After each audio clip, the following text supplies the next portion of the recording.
Our next speaker is Mrs. Julie Perry. She's from our finance office, and she's going to go over the ticket taking procedures for sporting events. And there's a handout in your packet. It's a couple of pages stapled together. It is all the procedures outlined. I don't believe she's going to read them over in detail, but reference them. So this is Mrs. Julie Perry. Before we talk about tickets, I just want to make sure and remind you about monies collected forms, how you should have them checked out before you ever take money, and you would write on them when you're receiving the money in the presence of the individual. If you have parents that are helping you do this, make sure they know the rules because you're responsible for what they do. Okay? And as far as tickets, I said, like Mr. Humphrey said, I'm not going to go over every little thing because there's a lot of information.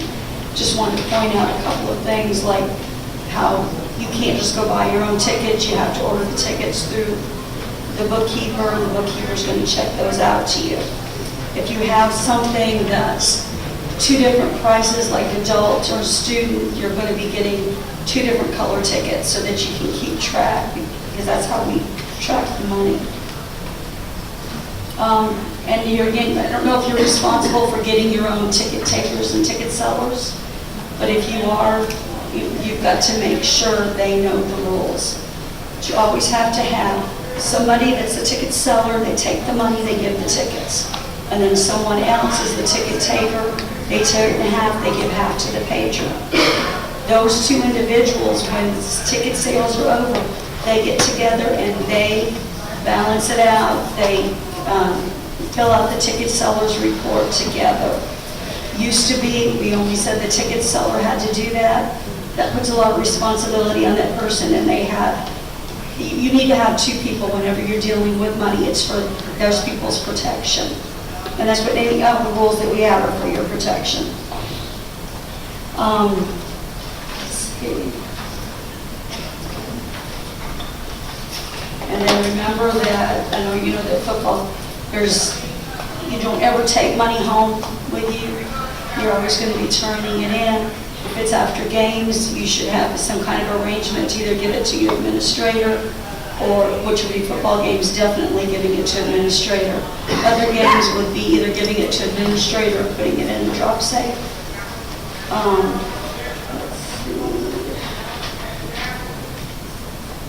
And I wanted to remind you, if you have anything like with your season tickets, they have to have specific information like the numbers of games. They have to be punched. Instead of being torn in half, the ticket taker would just punch it. And if you ever do advanced tickets, there's specific rules in there in Section 9 about how the individual would sell tickets but not fill out the ticket seller's report to the end. I think everything should be self-explanatory, but if anybody ever has any questions about anything to do with money, I'd like you to talk to your bookkeeper first, because I always want to keep the bookkeeper in the loop. I don't want to go around her or over her head. If she doesn't know what to do, she can contact me and we'll get things straight. But I'd much rather you ask a question. Is there anybody that has any questions today or comments? Okay. We appreciate all you do. I know that this all just means a lot to everyone.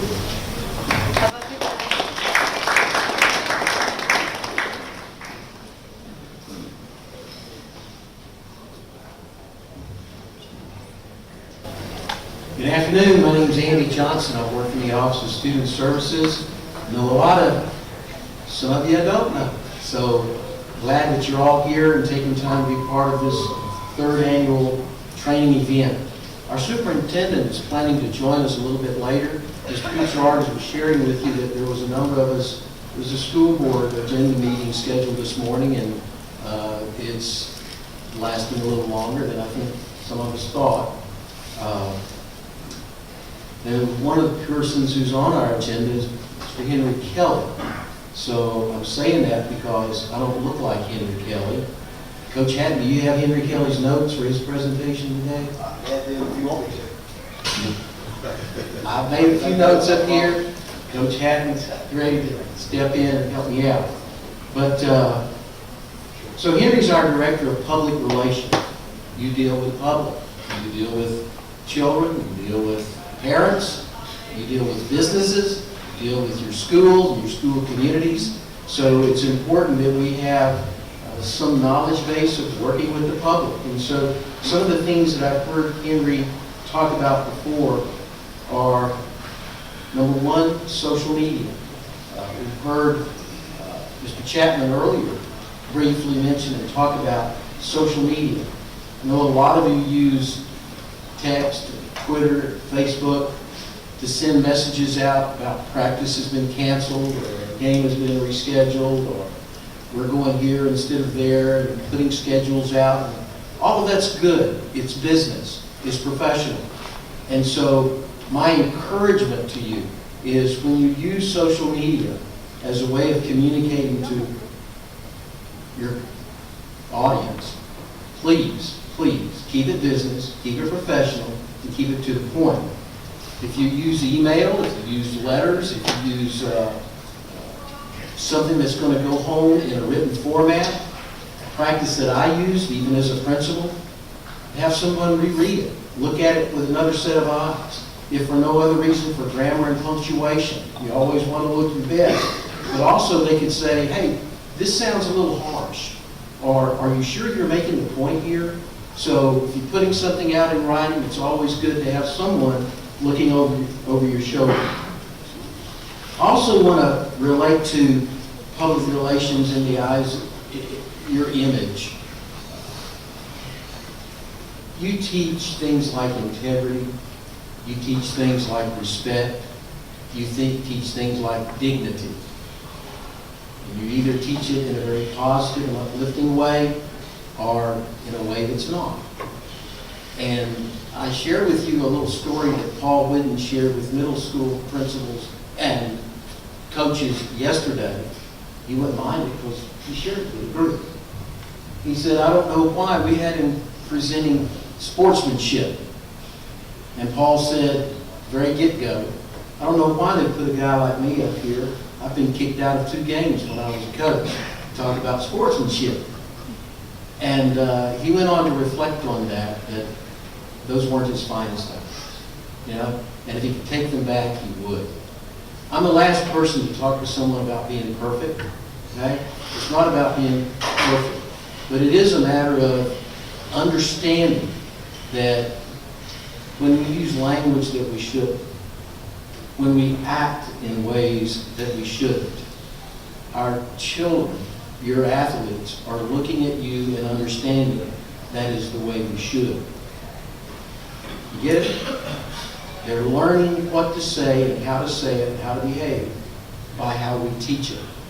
And we teach by our actions. So, inasmuch as when I make a mistake, and what I try to be sure is people understand, I'm sorry. I shouldn't have said that. I shouldn't have done that.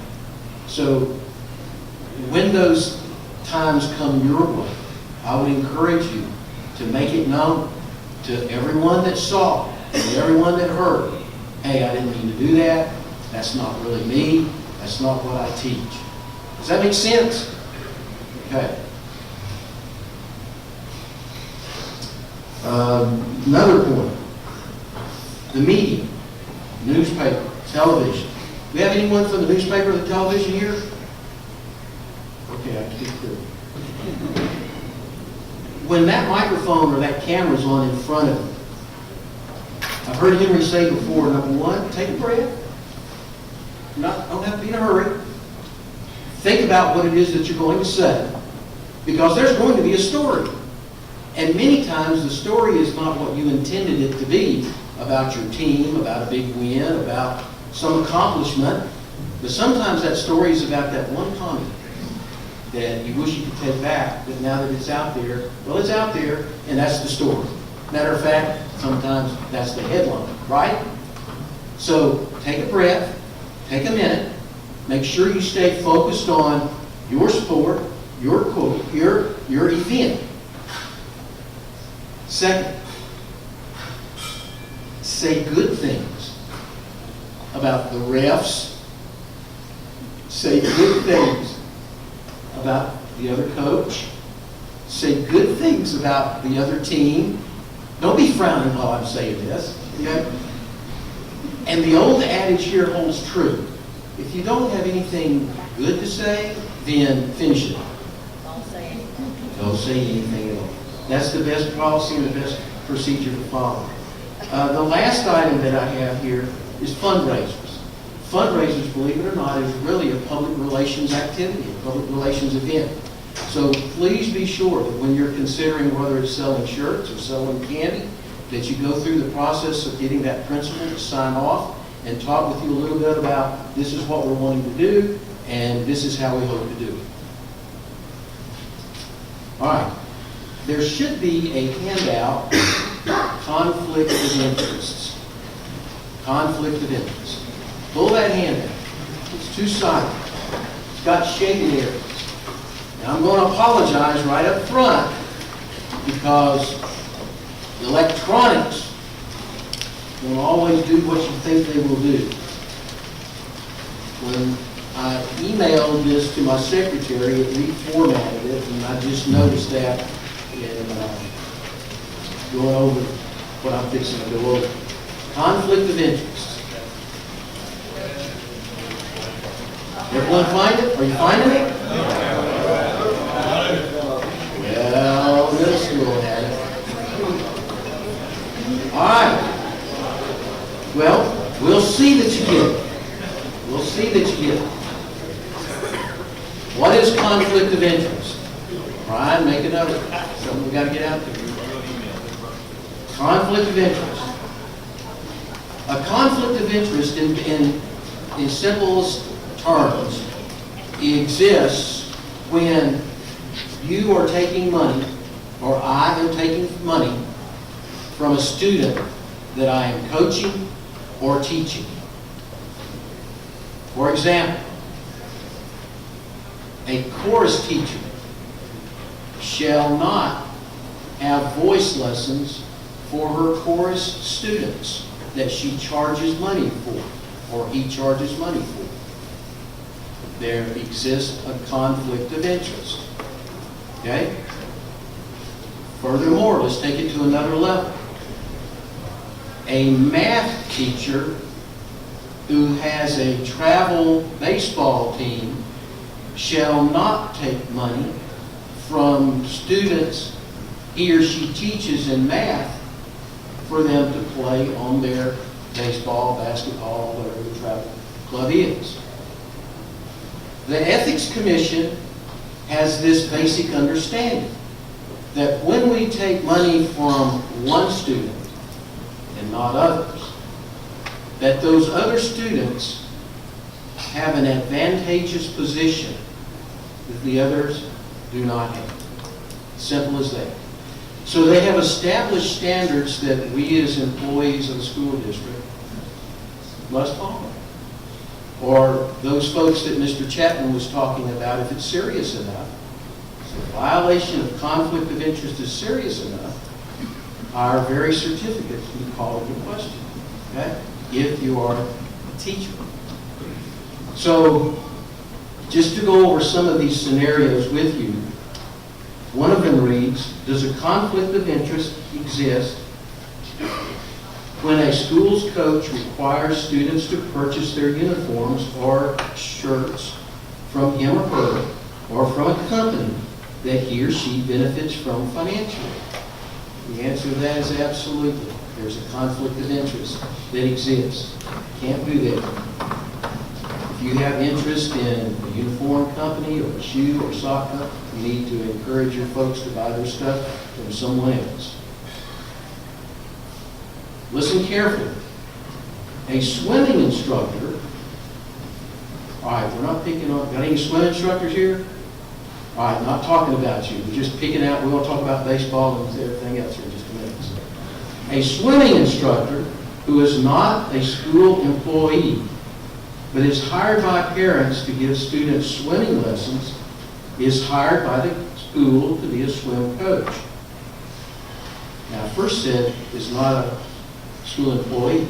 What just happened when the school hired the person as a swim coach? They're an employee of the school. That's right. Is there a conflict of interest if students who are on the swim team are also paying for swim lessons given by the coach? The answer is maybe. It depends. It depends. I'm going to read a brief section from the Commission's report. A public school teacher or coach is not prohibited from privately tutoring or providing supplemental instruction to public school students, or from offering private summer programs to students, provided that the students tutored or instructed or offered the programs are not students in or on the teachers or the coaches' classes, groups instruction, sports tryouts, sports team at the time of the tutoring, the instruction. So what's that saying is that if you are a coach of a team at school and you also are a coach of a travel club that students pay to play, there can be no overlap. You cannot be taking money from children that you are coaching or teaching at the same time. Okay? It all goes back to those kids that are giving you money. The assumption is have an advantageous position. Whether you're totally unbiased and neutral, doesn't matter. The Commission says no.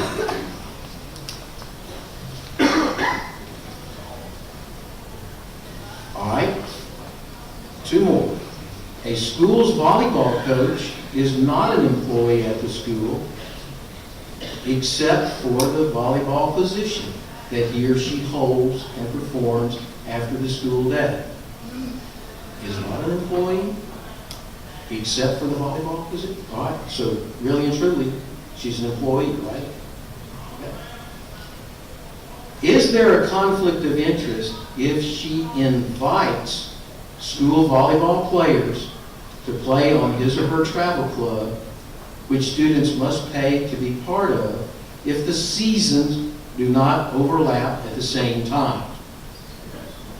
If the seasons do not overlap at the same time, there's not a conflict as long as the seasons do not overlap. And as long as that person's not taking money from those families and those students during the time they're being coached for the school program. Now, there's an important word that I want to address. And back to public relations. It is often very important for certain conversations that I'll leave you to be the judge of, that you have a silent witness sitting in the corner to hear what you say. They don't have to be party. All they have to do is be there, be your witness. You're talking about cutting a kid. You're talking about why a kid's not having certain playtime with a parent. It's often good to have someone sitting in there so that when that conversation is over and that parent goes to this person, that person, and the other person, that your words do not get minced or slandered. Okay? So that being said, let's go back to this. It said, is there a conflict if the coach invites school volleyball players? Sometimes we get phone calls that say, we were told if we don't join the travel club, we won't be on the team next year. Okay? My suggestion to any of you that participate in pay-to-play programs or travel clubs is that you ensure that this is an invitation and that you're not doing this invitation at school, on school property, while you have these kids under school, taking advantage of your position. Remember what Steve read with professional ethics? But that rather, this invite takes the form of an invitation. If you do have conversations, have them in front of witnesses, off school property, away from school time, so that the context of that conversation is definitely a context of invitation and not requirement. And that's why I take you to this last example.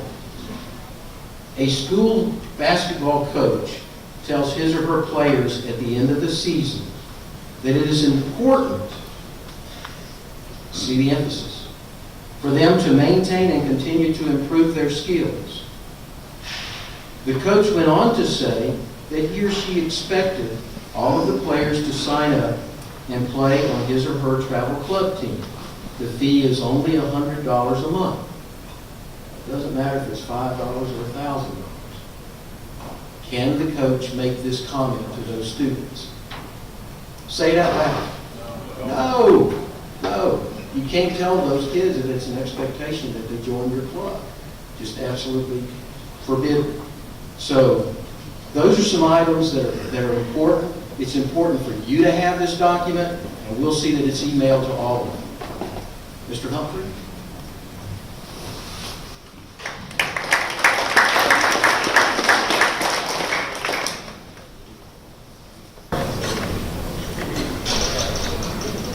They've asked me to talk just a little bit this morning about Title IX, and that's a topic that we really could spend a good part of the morning talking about if we drilled down into all the elements of that federal law and the state laws. But I've got about 15 minutes to go over it with you, so I'm going to give you just highlights of, first, the basic standard under Title IX, and then I want to talk about some specifics for you to go back to your schools and look at your facilities and the way your teams are operating. And I want to give you some very usable, tangible things you can go look for to be sure that you're in compliance with Title IX across the district. The Title IX is a federal law, and in the state of Florida, it's implemented through the Florida Educational Equity Act, and then there are also state of Florida Department of Education rules that further give us guidance for Title IX issues. The Title IX implementation under statute in Florida is under Section 1000.05, which the Florida legislature has entitled the Florida Educational Equity Act. And what that statute starts out by saying is discrimination on the basis of race, ethnicity, national origin, gender, disability, or marital status against a student in the state system of public K-20 education is prohibited.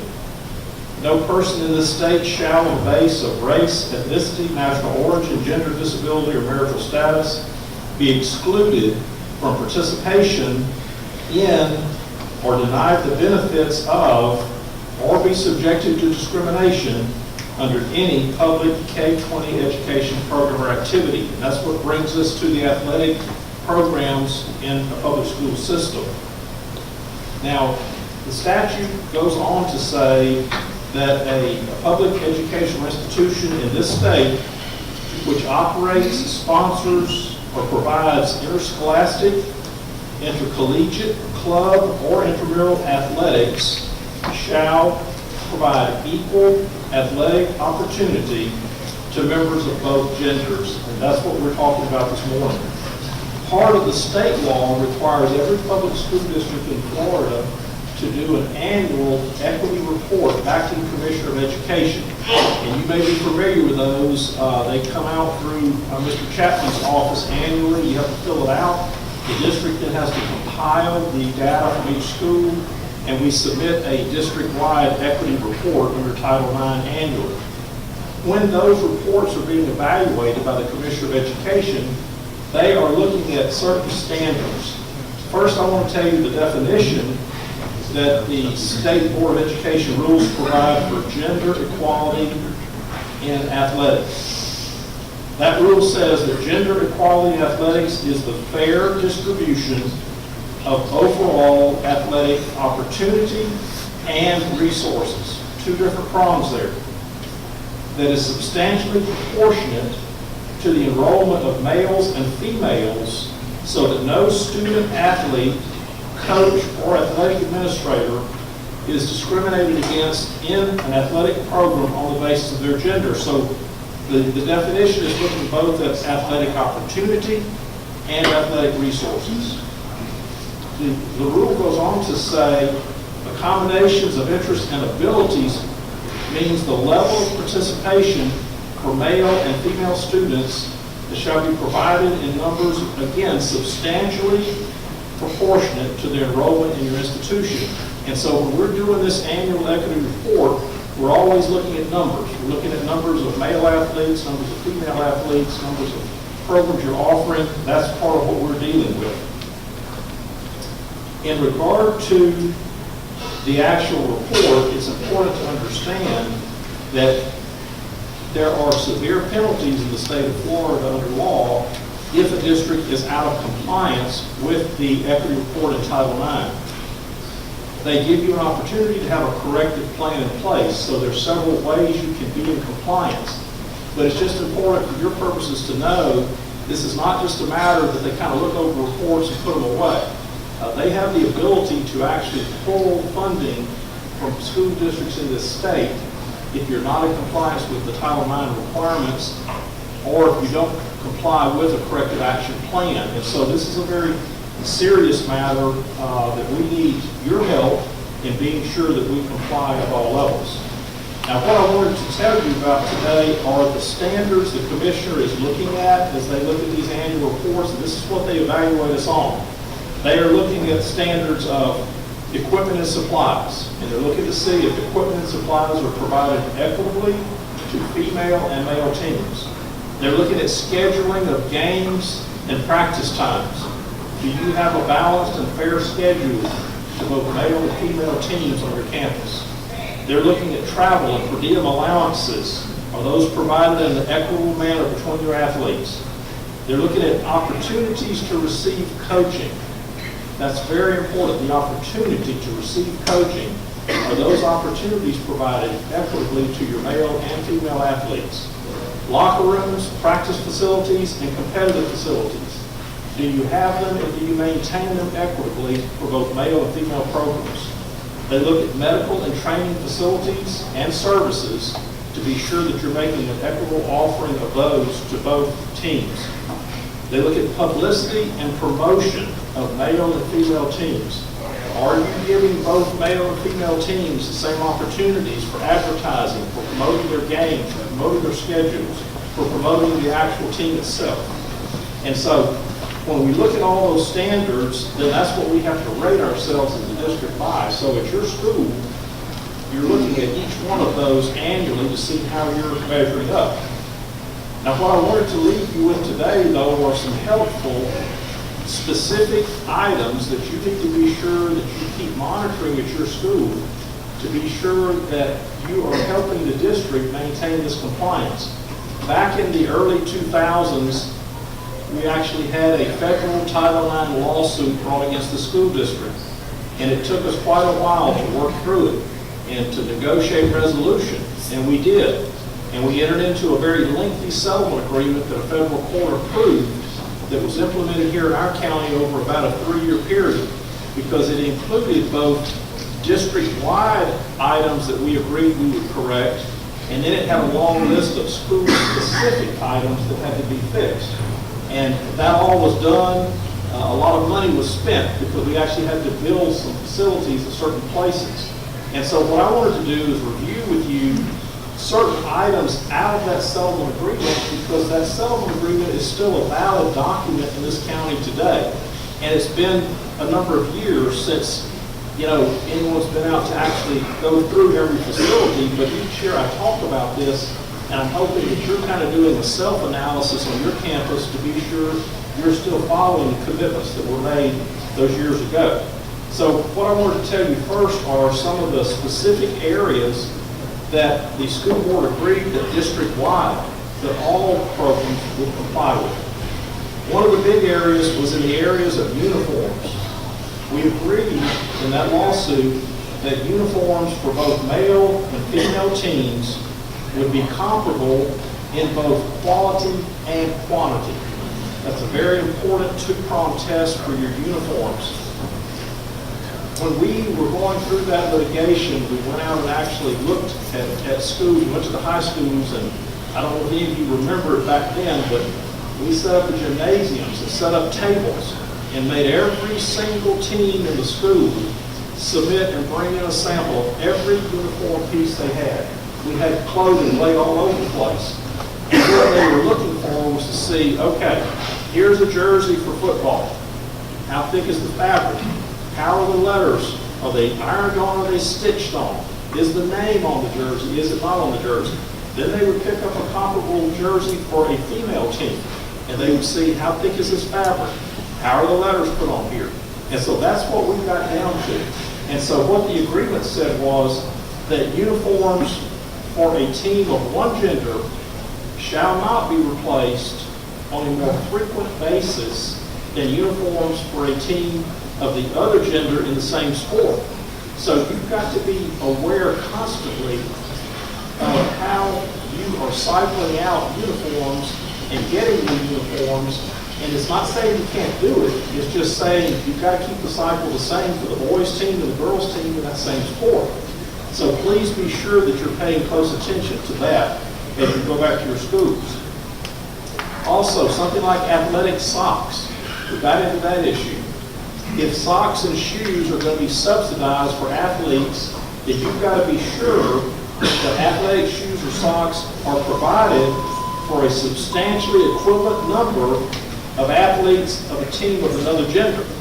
So please don't think, that you can either pass out the athletic socks free or that you can supplement the cost for them and not be looking at a team of another gender getting the same benefit. You've got to balance that. In regard to the names and logos, we agreed as a district that if the school was going to provide uniforms for a team of one gender, it would provide uniforms with participants' names and logos and number or letter stitching of similar quality for a team of another gender. And so please remember that as your coaches are working on uniforms, particularly as athletic directors, you've got to remind the coaches that for those areas of competition where there's a male or female team, those uniforms need to be of comparable quality. And if you're going to have a travel uniform and a home game uniform and an away game uniform for one team, then you need to look at the team of the other gender and they need a travel uniform, a home uniform, and an away game uniform. The quantity matters. Yes? The schools don't provide uniforms, the programs do. Most programs all know in this facility that football makes more money than everything. We don't have the money, to buy uniforms every year per se. So, I don't understand how we can have equality on the uniform when money comes into play. Do you understand? Walton County has an athletic funding for their schools that they are for specific things: travel, uniforms, officials. That's it. But in our county, we pay everything out of our budget, and the first thing I do at the beginning of the year is make sure I have money for travel and money for officials. Those are necessary.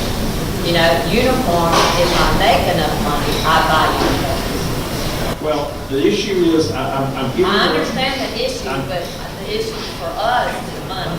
Right, and that's what you have to work with your principal on, because what I'm saying is, the issue is balance and equity. Yes, sir, I understand And that. so you've got to figure out, if you're going to let one team of one gender have 3 sets of uniforms, and every year they're brand new, you've got to deal with that with the other team.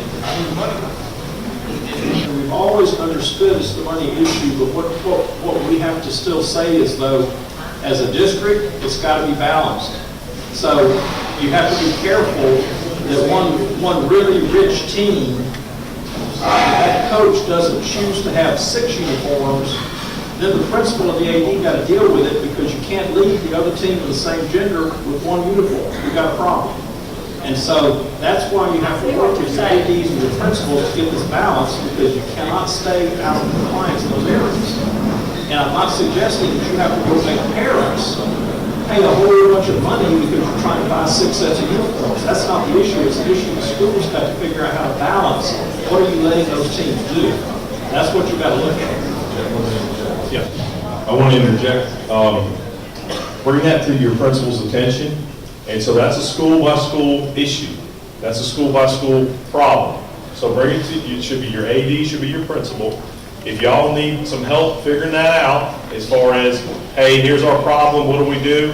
Contact Brian Humphrey, Andy Johnson, myself. We'll be happy to sit down and help you work out a plan. But the bottom line, and what I just heard Mr. McGinnis say is, it's got to happen. Okay, yes, there's a money problem, there's this problem, there's that problem. It's got to happen. No, we don't, it's not that we don't care, but that doesn't matter. We have to make it happen. And so maybe that means the boys don't get uniforms as often. And it's a per sport comparison. It's not, because football's got to match up with one other sport. And as long as soccer and soccer are the same, and basketball and basketball are the same, softball and baseball are the same, it's not across the board. Right, it's sport to sport. And so let me go ahead and mention to you the other items from a facility standpoint. You need to go and check your weight rooms. We agreed that all the weight rooms in the school district would have dumbbell weights in the following ranges: 2, 3, 5, 8, and 10 pounds. And so your weight rooms need to have a good variety of weights available. Because those weight rooms also, we agreed that you would ensure that the scheduling of weight rooms was done equitably, so that both female and male teams had the same opportunities to use those weight room training facilities. Of course, that's still based upon the coach's preference. Some coaches may not want to use the weight room as much in their program. That's fine. It's just that the opportunity to use the weight room has got to be made available. We also dealt with the area of pregame meals, and this is a very confusing and complicated area. But let me just suffice it to say that our agreement as a district was that if pregame meals are going to be provided to male athletes, and the exceptions are if they're served in a private home of a parent of a team member, or if parents of that team provide them in a private setting, those were allowed to be different.